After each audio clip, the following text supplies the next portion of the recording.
마태복음 25장 1절에서 13절까지의 말씀입니다.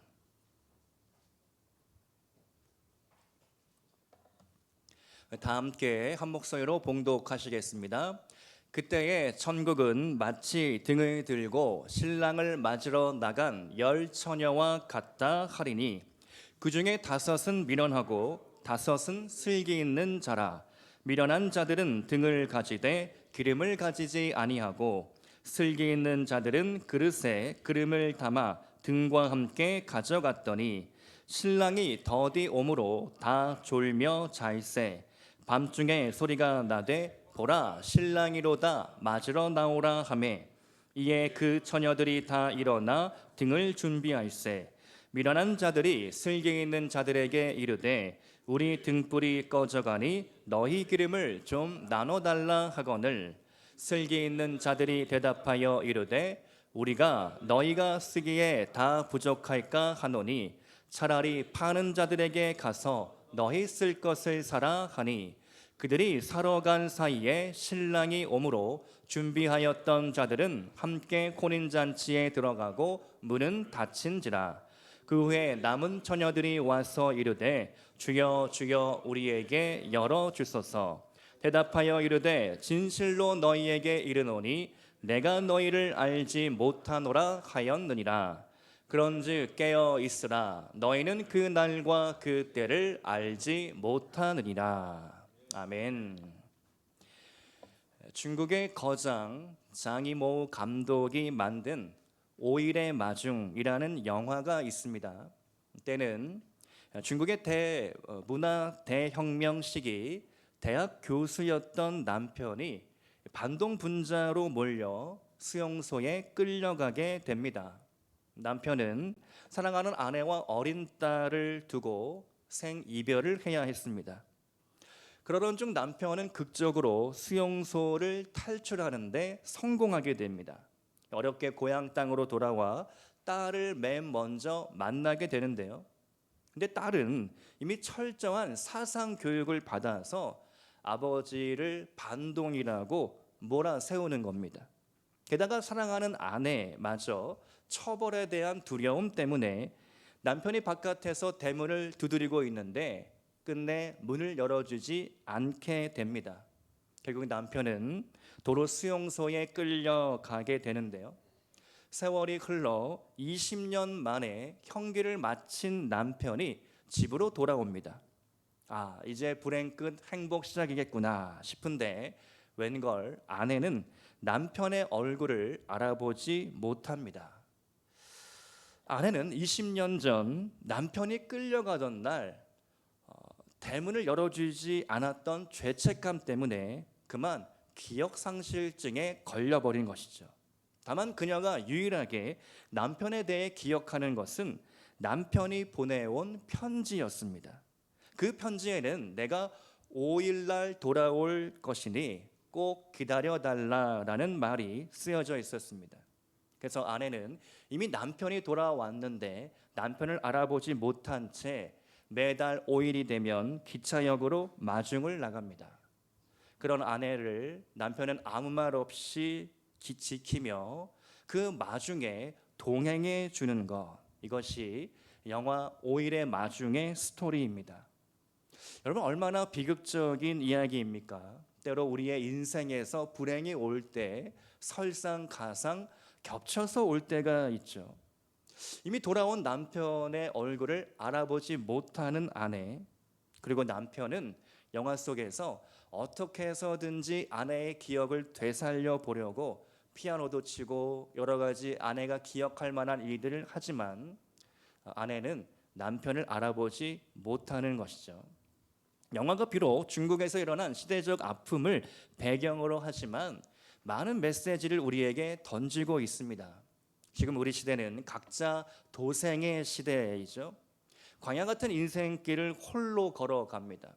험난한 인생 여정 헤쳐나가야 합니다. 장애물이 갑자기 가로막고 장벽이 솟아나고 깊은 구덩이에 빠지는 것 같은 일들이 연속됩니다. 근데 혹시 우리들은 영화 속 주인공처럼 이미 나와 함께 계시는 주님을 알아보지 못하고 있는 것은 아닐까? 내 인생에서 이미 나를 돌보시고 나를 사랑의 눈으로 지켜봐 주시는 주님을 나는 몰라보고 있는 것은 아닐까? 내 영혼이 잠들어서 더 이상 성령께서 깨우시는 음성을 듣지 못하고 있는 것은 아닐까? 룻기 강해를 7주간 마치고 새로운 설교를 준비하면서 부흥이라는 주제가 제 마음속에 떠올랐습니다. 그런데 막상 이 부흥 주제로 설교를 쓰려고 하니 마음속에 큰 부담이 들었습니다. 부흥이라니 무거운 주제이죠.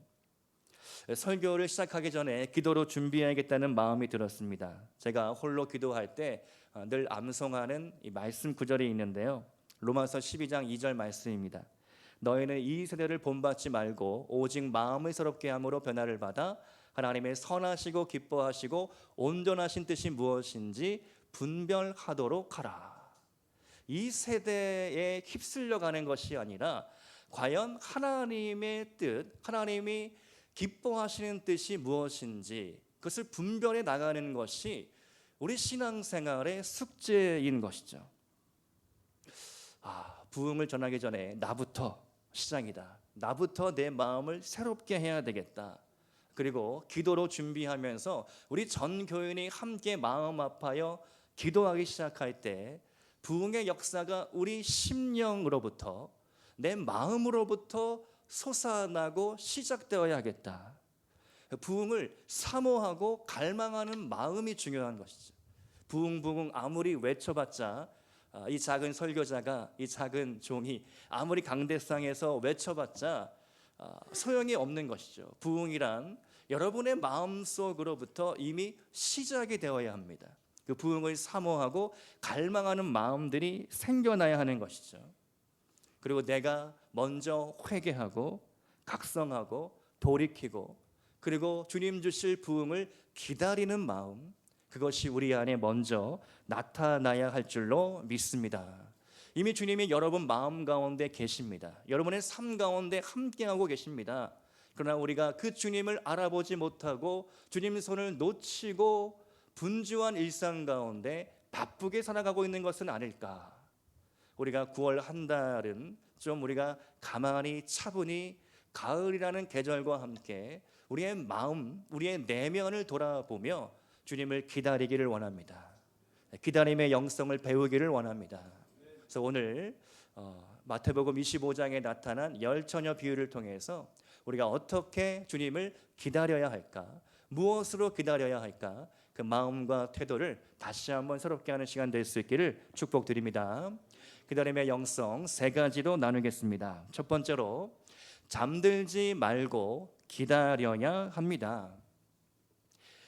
그리스어 코마는 깊은 잠을 뜻하는 단어입니다. 우리말로 번역할 때는 코마를 혼수 상태로 하고 말할 수 있겠죠. 아무리 흔들어도 일어나지 않는 그런 잠든 상태, 코마 혼수 상태입니다. 어떤 고통이나 소음, 빛이 있어도 자극에도 전혀 반응하지를 못합니다. 살아 있으나 죽은 상태이죠. 그래서 우리가 식물 인간이다라고도 부릅니다. 일단 코마 상태에 들어가는 환자는 깨어나기가 어렵습니다. 아주 극소수만이 다시 의식을 찾게 되는 것이죠. 그런데 의학적으로 코마 상태에서도 뇌는 활동을 한다고 합니다. 아직 연구 중이긴 하지만 잠든 상태 밤중에 뇌파의 흐름이 변화되는 것을 과학자들이 발견했다라고 합니다.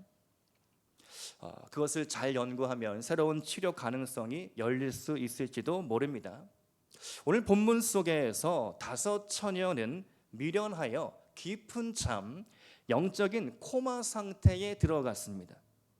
열 처녀 비유에서 우리가 한 가지 이해할 점은 이 열 처녀는 신부가 아니라 들러리입니다. 유대 결혼식에서 신랑이 늦게 오는 일은 흔한 일이었습니다. 들러리는 신랑이 올 때까지 기다려서 신랑을 에스코트하여서 혼인집에 들어가는 임무가 있는 것입니다. 그래서 신랑이 아무리 늦더라도 늦은 밤, 깊은 밤이 되더라도 끝까지 기다려야 하는 것이죠. 그런데 오늘 본문 속에 나타나는 것처럼 미련한 들러리 5명은 기다리다가 졸았습니다. 졸다 지쳐 아예 잠들어 버렸습니다.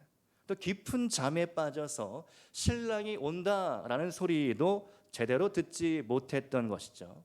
자신들이 준비한 기름이 다 떨어져 가는데도 그 사실을 전혀 모르고 있었습니다. 마침내 신랑이 왔을 때 미련한 처녀 5명은 기름을 구하기 위해 허둥지둥 됐습니다. 결국 이 5명은 혼인잔치에 들어가지 못했던 것이죠. 비유의 메시지는 단순 명확합니다. 기다려라. 잠들지 말고 깨어 기다려라. 영적인 코마 상태로부터 깨어나라. 한번 묻겠습니다. 지금 여러분의 영혼은 깨어 있으십니까? 아니면 잠들어 있습니까? 아니면 졸고 있습니까? 설교 시간에 조는 경우가 많이 있죠. 편안함의 습격이라는 책에서 마이클 이스터 이 저자가 이렇게 말합니다. 컴포트 존, 안전지대를 벗어나라. 아주 힘들어야 한다. 그러나 죽지 않아야 한다. 죽지 않을 정도의 고생은 인간을 더 강하게 만든다. 이 저자는 이 남극 탐험을 하면서 쓴 이 경험담을 쓴 책이 편안함의 습격이라는 책인데요. 기도도 마찬가지입니다. 기도는 내 영을 더 강하게 만들어 줍니다. 겟세마네 동산에서 주님이 기도하셨습니다. 기도로 자신의 죽음을 준비하셨습니다. 예수님은 로마 군인들이 자신을 곧 붙잡아 올 것을 미리 아셨습니다. 그 다음의 상황도 알았습니다. 체포되고 구금되고 폭행당하고 그리고 고문당하고 끝내는 십자가에 달려 죽을 것을 아셨습니다. 여러분, 나의 죽음을 미리 안다는 것은 어떤 일일까? 상당히 잔인한 일이죠. 사형수와 같이 디데이가 정해져서 내가 언제 죽을지를 미리 안다는 것은 상당히 비인간적인 일입니다. 근데 주님은 마치 사형수처럼 자신의 죽음을 아셨고 그 죽음을 기다리며 기도하셨습니다. 극심한 고통 가운데 하나님 아버지 앞에 최후의 기도를 드렸던 것이죠. 내 아버지여, 만일 할만하시거든 이 잔을 내게서 지나가게 하옵소서. 그러나 나의 원대로 마옵시고 아버지의 원대로 하시옵소서. 이것이 주님이 드린 최후의 기도였습니다. 땀방울이 핏방울이 될 때까지 간절히 목숨을 걸고 기도했던 것이죠. 그런데 제자들은 뭘 하고 있었습니까? 베드로를 비롯한 12 제자들은 졸다가 지쳐 쓰러져 잠들어 버렸습니다. 어쩌면 겟세마네 동산의 그 제자들의 모습이 꼭 나의 모습 아닙니까? 오늘 주님이 여러분에게 말씀하고 계십니다. 시험에 들지 않게 깨어 기도하라. 이 말씀의 뜻은요, 단순히 그냥 잠들지 말아라, 깨어 있으라는 뜻이 아닙니다. 깨어 있는 자만이 제대로 기도할 수 있다라는 뜻입니다. 깨어 있음은 적극적인 자세로 앞으로 일어날 긴박할 사태를 내다보며 기도하는 것, 그것을 의미하는 것이죠. 여러분의 인생에 앞으로 다가올 일들이 참 많습니다. 10대면 10대에 맞게, 20대면 20대에 맞게, 40대, 50대, 60대, 70대 여러분의 연령대에 맞게 여러분의 인생에 앞으로 닥칠 일들이 아직 무수하게 많습니다. 과연 우리는 몇 번의 실패와 몇 번의 성공을 경험하게 될까? 몇 번의 어려움과 고난을 우리의 인생 가운데 만나게 될까? 그 험한 파도가 밀려올 때에 몇 번의 쓰나미와 같은 그런 고통을 우리는 맞이하고 경험하게 될까? 우리 가정에 일어나게 될 일들, 여러분의 직장, 여러분의 사업장에 일어나게 될 일들, 또 우리 교회에 일어나게 될 일들, 우리는 이 모든 것들을 어떻게 준비해야 할까? 결국은 깨어 기도하는 수밖에 없다라는 것이 오늘 말씀의 교훈이죠. 깨어 기도할 때 우리가 시대의 흐름을 미리 판단할 수 있고 하나님의 뜻을 알 수가 있습니다. 이 세대를 본받지 말고 하나님의 선하시고 기뻐하시고 온전하신 뜻이 무엇인지 분별할 수 있는 능력은 오직 기도밖에 없는 것입니다. 기도할 때 우리의 영이 하나님의 영을 만나고 하나님의 뜻을 깨닫게 되고 그 신비한 영적인 세계로부터 우리가 힘을 공급받고 지혜를 깨달아서 험난한 세상을 헤쳐나갈 능력을 가지게 되는 것이죠. 오늘 본문 속에서 발견되는 또 하나의 메시지가 있습니다. 그것은 잠들지 않고 깨어 있을 확률이 50%밖에 안 된다는 사실이죠. 잔치자리에 들어간 처녀 5명, 들어가지 못한 처녀 5명입니다. 성공률이 50%, 반반의 확률입니다. 반은 떨어지고 반은 붙는다. 반은 성공하고 반은 실패한다. 이 비유는 예수님의 비유들 중에서도 가장 무섭고 선명한 비유입니다. 우리 한번 따라서 해보겠습니다. 잠들면 죽는다. 우리 옆에 분에게 이렇게 한번 고백해 봅시다. 깨어 기도합시다. 잠들지 않고 늘 깨어서 각성한 상태로 주님 앞에 기도할 수 있기를 축복드립니다. 두 번째로 여분의 기름을 들고 기다려야 합니다. 예수님 시대 유대교에는 3대 종파가 있었습니다. 바리새파, 사두개파, 에세네파가 있었습니다. 그 중에 에세네파는 유대 광야 쿰란이라는 곳에 가서 공동체 생활을 했습니다. 세례 요한이 에세네파에 속하였다고 알려져 있죠. 그들은 세속의 번잡함을 피해서 사람이 살지 않는 또 살기 어려운 땅 광야로 들어갔습니다.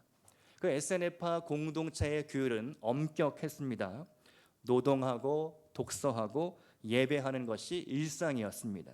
때로는 고행과 금식을 자처했는데요. 곳곳에 동굴을 파고 들어가서 한 달이고 1년이고 평생이고 그 동굴 속에서 금식하고 기도하는 그런 삶을 살았습니다. 왜 이렇게까지 어려운 삶을 살았을까? 그들은 그 시대가 마지막 시대라고 믿었기 때문입니다. 우리는 지금 마지막 말세를 살아간다. 그러니 이곳에서 메시아 그리스도를 기다리며 구하는 삶을 살아야 한다. 마지막을 살며 마지막을 기다렸습니다. 그런 그들이 가장 중요하게 여긴 일이 한 가지 있으니 그것은 성경 필사였습니다. 양피지에 성경을 한 글자 한 글자 정성스럽게 옮겨 적기 시작한 것이죠. 그것이 그들로서의 믿음의 표현이었고 기다림의 방법이었습니다. 1947년 잃어버린 염소를 찾아 헤매던 한 베두인에 의해 양피지 문서들이 발견되었습니다. 바로 쿰란 공동체 사람들이 필사한 성경이었습니다. 또한 그들이 어떻게 살았는지 짐작케 하는 유물들도 함께 발견이 되었는데요. 물 저장소와 수로, 창고, 작업장, 무덤 등이 발견되었습니다. 그러니까 광야에 물을 끌어들이고 저장하여 농사를 짓고 성경을 필사하며 살았던 것이죠. 무엇보다 그들은 기다리는 삶을 살았습니다. 오늘 말씀에 비추어 바라보면 그들에게 있어서 여분의 기름은 메시아에 대한 믿음이었고 그 믿음은 성경 필사라는 행위로 표현되었던 것이죠. 여러분에게 있어서 여분의 기름은 무엇입니까? 여분의 기름이 무엇을 상징할까? 믿음이나 인내, 충성과 같은 우리 내면의 태도, 자세가 여분의 기름일 수 있겠습니다. 또 기름은 성령의 기름 부으심, 성령 충만함일 수도 있겠습니다. 아니면 그냥 그 여분의 기름은 기름일 수도 있겠습니다. 여러분에게 있어서 여분의 기름은 무엇일까? 한번 고민해 보시기 바랍니다. 제가 한번 곰곰이 묵상해 봤습니다. 이 말씀 가운데 나오는 여분의 기름은 무엇을 뜻할까? 제가 묵상할 때에 이 여분의 기름이란 예수님과 함께 보내는 시간이 아닐까. 우리가 예수님에 대해서 많은 일들, 예수님을 위하여 많은 봉사와 활동을 할 수 있겠습니다.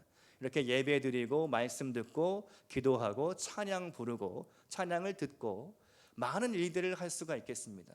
근데 과연 그 행위의 중심에 있어서 과연 내가 주님을 위하여 주님과 함께 하고 있는가? 교회에 나와서 봉사하고 열심히 청소하고 또 식당 봉사하고 여러분이 맡은 바 교사로 여러 가지 재정으로 많은 이들을 섬기고 사역할 수 있겠습니다. 근데 그 행위를 하면서 과연 내가 주님과 함께 하고 있는가?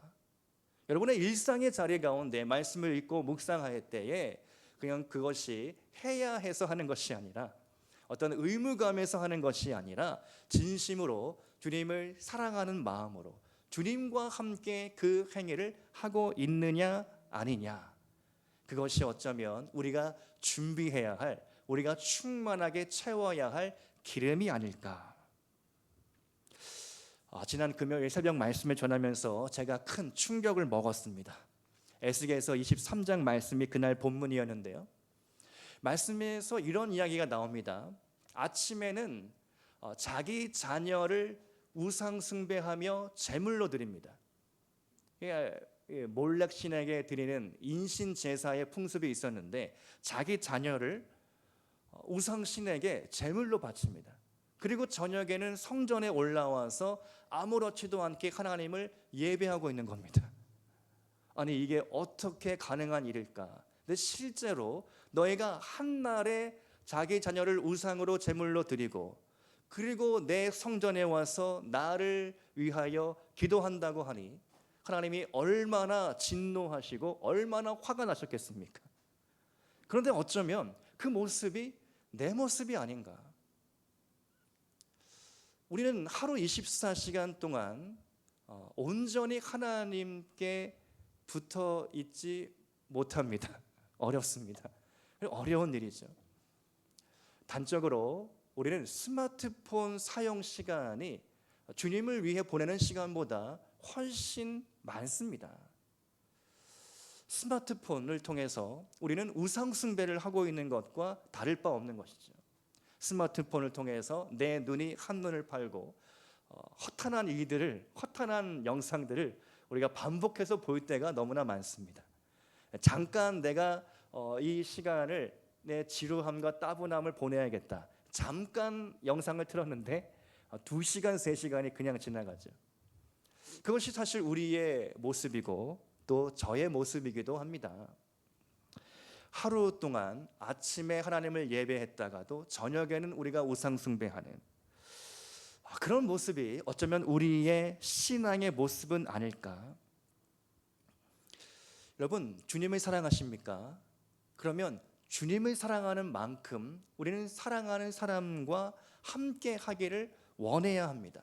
사랑하는 연인이 함께 있어도 또 함께 하고 싶은, 보고 있어도 또 보고 싶은, 그것이 연인의 관계입니다.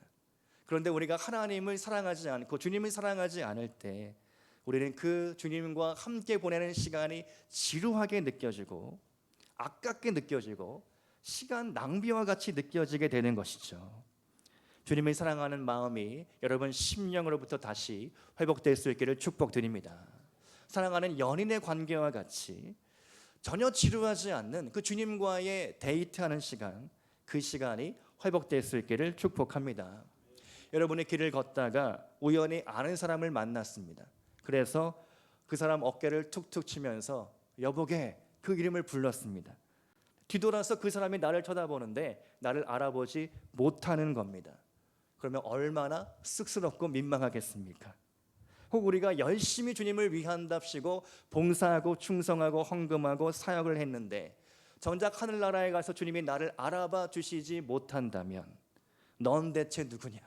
너는 누구를 위하여 평생을 살았느냐? 나는 도대체 너를 알아보지 못하겠구나. 오늘 밀어난 5 처녀들에게 하신 주님의 말씀이 바로 그러한 음성이었죠. 본문 12절 말씀을 보니까 진실로 너희에게 이르노니 내가 너희를 알지 못하노라.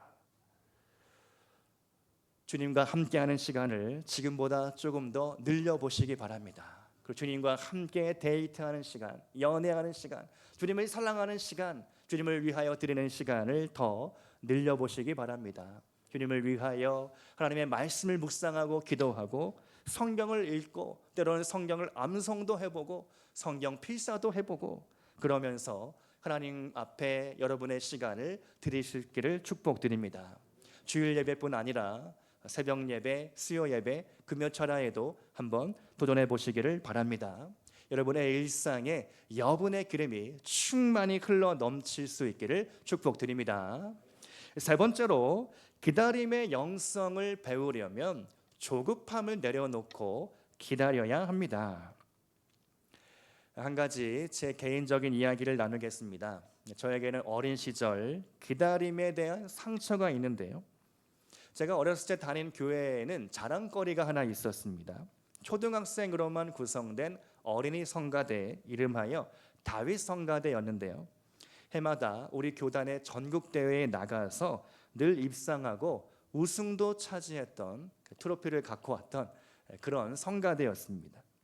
문제의 그날은 5월 어린이날로 기억이 되는데요. 다 같이 성가대원들이 버스를 대절하여 당시 자연동원으로 기억이 나는데요. 놀이공원에 놀러 가기로 한 날이었습니다. 근데 그 전주일에 제 옆에 있던 친구가 이렇게 저에게 말하는 겁니다. 그날 아침 8시까지 백운역으로 오면 돼. 1호선 역인데요. 인천으로 이제 전철 타고 가다 보면 백운역, 부평역, 백운역, 동암역 이렇게 이어집니다. 우리 집은 동암역이었기 때문에 마을버스를 타고 그 장소로 가면 됩니다. 당일 아침이 되어서 출발 시간보다 일찍 가서 기다렸습니다. 근데 기다리고 기다려도 관광버스가 안 나타나는 겁니다. 친구들도 보이지가 않습니다.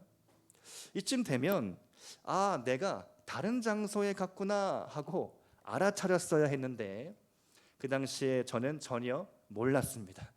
핸드폰도 없고 삐삐도 없고 연락할 데도 없으니 혹시 내가 자리를 비운 사이에 출발해 버리면 어쩌나 그냥 기다렸던 것이죠. 백운역 여기저기를 버스가 어디서 오나 이리저리 기웃거리며 허성거리며 기다리고 있었습니다. 역전에 구두방 아저씨가 있었는데요.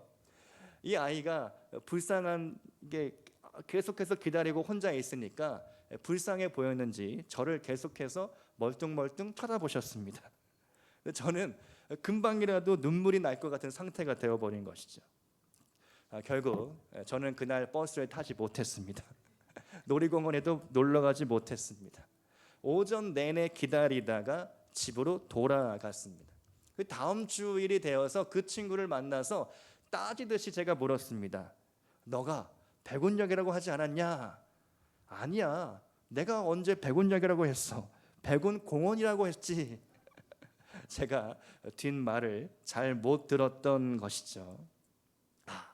지금도 생각하면 참 너무 가슴 아픈 기다림에 대한 트라우마, 상처입니다. 그날 이후에 어디서 모인다고 하면 꼭 제가 확인하는 버릇이 생겼거든요. 약속 장소에 미리 도착해서도 이곳이 맞나 의심하는 버릇도 생겼습니다. 저는 약속 장소를 비록 잘못 알기는 했지만 끝까지 기다렸습니다. 그래서 스스로 조금 위안을 삼았던 그런 기억이 납니다. 여러분, 기다림이란 무엇입니까? 기다림이란 항상 우리의 마음을 설레게 하는 일인데 때로는 과연 그 사람이 나타날까 불안한 것이 기다림이죠. 약속 장소에서 사랑하는 연인을 기다릴 때보다 더 행복한 시간은 없습니다. 군대 간 남자친구를 기다리는 것, 또 신랑 신부가 결혼 날짜를 정해놓고 기다리는 것, 꿈꾸던 내 집을 사서 계약하고 이제 입주 날짜를 기다리는 것, 신나고 행복하고 설레이는 일들입니다. 그러나 때로는 과연 이게 맞나? 그 사람이 과연 올까? 이 장소가 맞을까? 하는 조급함 때문에 기다림을 포기해 버릴 때도 있는 것이죠. 신앙생활도 꼭 이와 같습니다. 신앙생활이란 기다림의 연속이죠. 여러분 그렇지 않습니까? 여러분이 구하고 기다리는 기도의 제목들이 있습니다. 그것을 우리가 꿈꾸고 기대하고 언제 올까? 내일이면 올까? 다음 달이면 이루어질까? 내년이면 우리 가정, 우리 직장과 우리 믿음의 기업이 조금 달라지고 형편이 좋아질까? 그런데 그 일들이 내 편에서는, 내 기준에서는 항상 더디고 늦게 오는 것만 같죠. 그래서 제때에 도착하는 기다림이란 없습니다. 기다림은 언제나 늦기 마련이라는 것이죠. 우리가 기다릴 때는 늘 조급한 마음을 버려야 합니다. 외국인이 우리나라에 오면 제일 먼저 배우는 말이 빨리빨리라고 합니다. 빨리빨리, 그런 것 같습니다. 만약 예수님께서 우리나라에 오신다면 제일 먼저 빨리빨리라는 말부터 배우시지 않을까? 이런 빨리빨리의 문화에 우리가 젖어들기 시작할 때 우리의 신앙생활도 조급함으로 망치게 될 수 있습니다. 조급함은 나의 적이다, 이렇게 고백하시기 바랍니다. 오늘 비유 속 5 처녀가 혼인잔치에 들어가지 못한 이유, 조급함 때문에 기다리지 못했던 것이죠. 분명히 10 처녀의 출발선은 똑같았습니다. 똑같은 조건, 똑같은 상황이었습니다. 그러나 5은 들어가고 5은 들어가지 못했습니다. 5명은 끝까지 기다렸지만 5은 중도에 포기했던 것이죠. 5은 열린 문으로 들어갔지만 5은 닫힌 문 앞에서 되돌아갈 수밖에 없었습니다. 뒤늦게 주인에게 소리치며 열어달라고 했지만 아무 소용이 없었던 것이죠. 보면 10절 말씀을 보니까 우리 한번 같이 10절 말씀을 읽어보겠습니다. 그들이 사러 간 사이에 신랑이 오므로 준비하였던 자들은 함께 혼인잔치에 들어가고 문은 닫힌지라. 그들이 허둥지둥대고 조급해하는 그때에 문이 닫혀버리고 그들은 들어갈 수가 없었습니다. 여러분, 기다릴 때 조급함을 내려놓으시기 바랍니다. 제때에 도착하는 기다림이란 존재하지 않기 때문입니다. 관점을 바꾸시기 바랍니다. 내 때가 아니라 하나님의 때에 이루어 주시옵소서. 내 뜻대로가 아니라 하나님의 뜻대로 이루어 주시옵소서. 내 방법이 아니라 하나님의 방법대로 이루어 주시옵소서. 우리가 부흥을 기다리는 것도 마찬가지이죠. 우리의 소원은 늘 부흥입니다. 내 삶의 부흥이 일어나고 우리 가정의 부흥이 일어나고 내 직장, 내 사업장, 믿음의 기업도 부흥되기를 소망합니다. 그리고 우리 잠실빛나의 부흥, 언제나 우리가 꿈꾸는 기도의 제목이죠. 그 부흥 멀리 있지 않습니다. 사실 그 부흥은 내 가슴 속에 있는 것이죠. 내 마음 속에 심겨져 있습니다. 하나님께서 부흥이라는 작은 씨앗을 이미 우리의 마음 속에 심어주셨습니다. 그 씨앗을 우리가 어떻게 관리하느냐, 어떻게 물 주고 가꾸고 키우느냐, 그리고 잡초를 뽑아내느냐, 죄에 대한 염려, 세상 염려, 그리고 유혹과 시험을 어떻게 극복하고 이기며 나아가느냐, 우리의 마음을 잘 관리하고 그 부흥이라는 씨앗이 꽃 피우고 열매 맺게 될 때까지 우리가 참고 기다리며 인내할 때에 하나님께서 여러분의 삶 가운데 반드시 부흥을 허락하실 줄로 믿습니다. 여러분, 부흥은 결코 인간적인 방법으로 가능한 것이 아닙니다. 부흥은 하나님이 해 주셔야 합니다. 부흥을 앞당길 수 있는 방법이 있다면 오직 하나, 기도밖에 없다고 믿습니다. 우리 전교인이 함께 하나 되어 한 방향으로 나아갈 때 부흥을 앞당길 수 있다고 저는 믿습니다. 여러분, 하늘의 새들은 V자 편대를 이루며 멋지게 날아갑니다. GPS 위성항법 장치도 없는데 어떻게 저 새들은 국경을 넘나들며 그들은 여행하며 다닐까? 새들은 홀로 있을 때보다 함께 날아갈 때 더 멀리 가고 더 오래 가는 지혜를 알고 있기 때문인 것이죠. 북극의 바다에 떠다니는 빙산은 한 방향으로 움직입니다. 아무리 거센 바람과 파도가 불어도 빙산은 영향받지 않습니다. 그 이유는 빙산에 잠겨 있는 90%, 그 수면 밑에 잠겨 있는 90% 덩어리가 대양의 조류의 영향을 받기 때문입니다. 겉으로 드러나는 빙산의 일각이 아무리 거센 바람과 파도를 맞이할지라도 그 아래에 잠겨 있는 그 거대한 빙산이 대양의 흐름에 따라서 한 방향으로 흘러가는 것이죠. 저는 기도가 바로 그러한 보이지 않는 힘이라고 믿습니다. 기도는 눈에 보이지 않습니다. 우리가 고백하면 그것이 울림의 형태로, 진동의 형태로 전달되고 흩어질 뿐입니다. 그러나 하나님은 그 기도를 하늘에서 아름다운 향기로 받는다고 말씀하셨습니다. 하늘에 천국의 금향로가 있는데 그 금향로에 담겨진 향이 성도들의 기도다. 요한계시록에서 분명히 우리에게 말씀하고 있습니다. 여러분의 기도가 결코 헛되이 땅에서 흩어지고 공기 중에 분산되는 것이 아니라 하늘나라에 차곡차곡 쌓이고 있는 줄로 믿으시기를 바랍니다.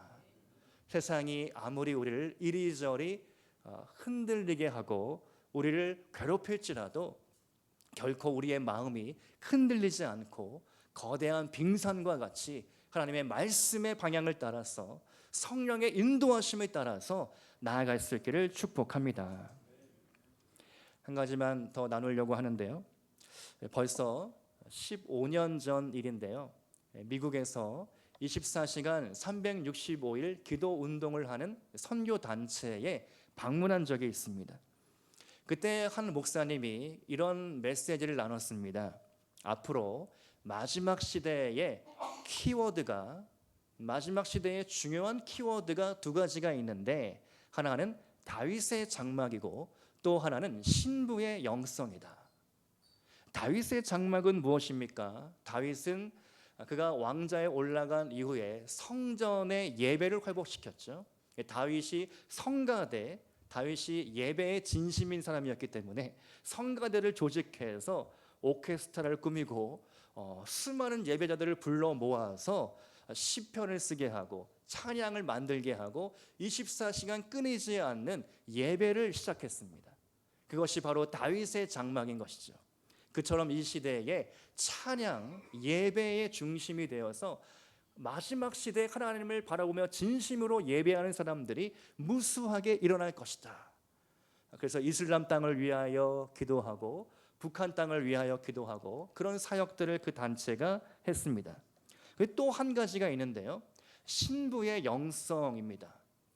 이것은 뭐냐면 새하얀 드레스를 입은, 오늘 신부가 왔는데요. 새하얀 드레스를 입고 정말 깔끔하게 거룩한 옷을 입은 그런 성도들이 하나님 앞에 믿음으로 나아가는 것이죠. 이 세상은요, 여러분도 알고 있겠지만 너무나 음란하고 악합니다. 두 눈 뜨고 보기 어려운 끔찍한 일들이 정말 우리 현실 가운데 일어나고 있죠. 이태원, 또 여기 강남 이런 데 환락의 유흥거리를 걸어 다니면 정말 못 볼 것들을 많이 보게 됩니다. 온라인 상에서도 그런 일들이 많이 일어나고 있습니다. 이 악하고 음란한 세대 가운데 하나님께 쓰임받는 사람들이 있으니 신부의 영성으로 일어나는 사람들이다. 거룩함과 순결함, 거룩함의 옷을 입고 성결함으로 하나님 앞에 나아가는 사람들이다. 그래서 마지막 시대에는 다윗의 장막을 회복하고 세우는 교회, 신부의 영성으로 순결함과 성결함으로 일어나는 성도들이 있는 교회, 그런 교회가 쓰임받게 될 것이다. 그때의 메시지가 제 가슴에 정말 깊이 새겨져서 지금도 그런 기도 제목을 가지고 있습니다. 하나님, 우리 교회가 무너진 다윗의 장막을 회복하는 교회가 되게 하여 주시옵소서. 거룩한 신부의 영성으로 무장한 세대들이 일어나게 하여 주시옵소서. 우리 세대가, 또 우리의 다음 세대가 더 순결하고 거룩한 세대가 되게 하여 주시옵소서. 사랑하는 성도 여러분, 우리가 기다릴 때 깨어서 기도해야 합니다. 그리고 여분의 기름을 충분히 준비해야 되겠습니다. 그리고 조급함을 내려놓고 신랑 되시는 주님을 기다려야 하겠습니다. 우리 교회가 이런 기다림의 영성을 가지고 주님 앞에 나아가기 시작할 때 하나님께서 우리 교회 가운데 여러분의 삶 가운데에 반드시 부흥을 허락해 주실 줄로 믿습니다. 오늘 말씀의 결론입니다. 김용택 시인이 쓴 그랬다지요 라는 제목의 시가 있습니다. 제가 한번 읽어드리겠습니다. 이게 아닌데 사는 게 이게 아닌데 이러는 동안 어느새 봄이 와서 꽃은 피어나고 이게 아닌데 그러는 동안 봄이 가며 꽃이 집니다. 그러면서 사람들은 살았다지요 그랬다지요. 어떻습니까? 이게 아닌데 어리석은 사람은 이렇게 말하면서도 똑같은 실수를 반복하며 살아갑니다. 그러나 지혜로운 사람은 어떤 사람입니까? 내가 한번 실수한 것을 복귀하고 기억하고 절대 반복하지 않는 사람이죠. 만약 여러분의 신앙생활 가운데 오늘도 실수하고 있는 것이 있다면 돌이킬 수 있기를 축복합니다. 내가 가는 길이 틀린 길이라면 즉시 돌아서기를 축복합니다. 그리고 올바른 길, 진리의 길, 생명의 길을 여기에 있으니 하나님의 말씀 앞에 아멘으로 응답하고 기도로 여러분의 마음을 고백하고 하나님이 내 삶 가운데에 새롭고 놀라운 부흥을 허락해 주실 줄을 믿으며 나아갈 수 있기를 축복드립니다. 9월 한 달 동안 이제 내일이면 9월이 시작되는데요. 여러분의 삶 가운데에 새로운 일, 부흥의 일, 소생의 일, 생명의 일들이 일어날 수 있기를 주님의 이름으로 축원드립니다. 함께 기도하시겠습니다.